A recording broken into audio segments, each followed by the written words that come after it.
Ikinasal na ang ABS-CBN artist na si Robbie Domingo sa fiancé niyang si Mikey Pineda nitong araw ng Sabado, January 6, sa Diocesan Shrine and Parish of San Isidro Labrador sa Bulacan, sa ganap na alas 3 ng hapon. At ito ay dinaluhan ng kanilang mga malalapit na kaibigan, mga kapamilya, at kaibigan sa industriya ng showbiz.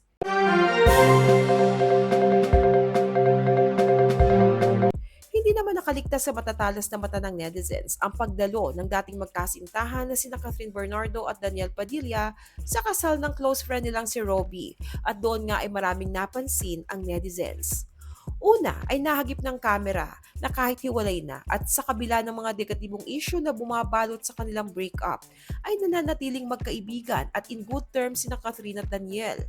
Makikitang magkatabi pa rin silang dalawa habang sinasalubong ang paglabas sa simbahan ng newlyweds. At sa mga ilan pang videos and pictures na ibinahagi sa social media ay kapansin-pansin na parating magkatabi silang dalawa.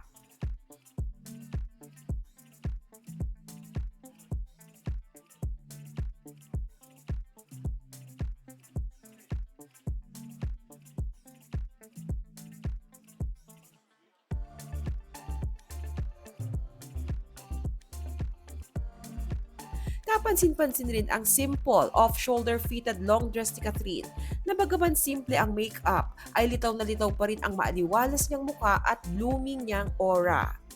Samantala, agad naman na nag-trending ang video ng Katniel sa nasabing wedding, kung saan spotted na nilapitan ni Daniel si Catherine habang ito ay nakaupo at tila ay may seryoso itong ibinulong sa dating nobya. Marami naman ang kinilig sa tagpong iyon, lalo na ang mga Katniels dahil nakakagaan naman daw talaga ng loob ang makita ang dalawa na in good terms pa rin kahit hiwalay na. Usap-usapan din ngayon ang bagong look ni Daniel sa latest social media shared photos and videos ng aktor. Makikitang bagong gupit ito sa isang hairstyle na ngayon lang niya ipinagawa. Mas lalong lumabas ang kagwapuhan ni Daniel dahil clean looking ang kanyang bagong haircut.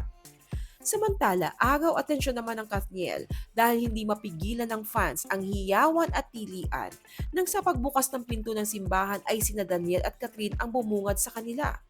Medyo nahirapan ang mga marshals na pakalmahin ang mga kinikilig na fans sa lugar. Makikitang present din doon sina Ma'am Cory Vidanes ng ABS-CBN, si Sir Carlo Katigbak at nasa bandang likuran naman ng Katniel si Miss Regine Velasquez.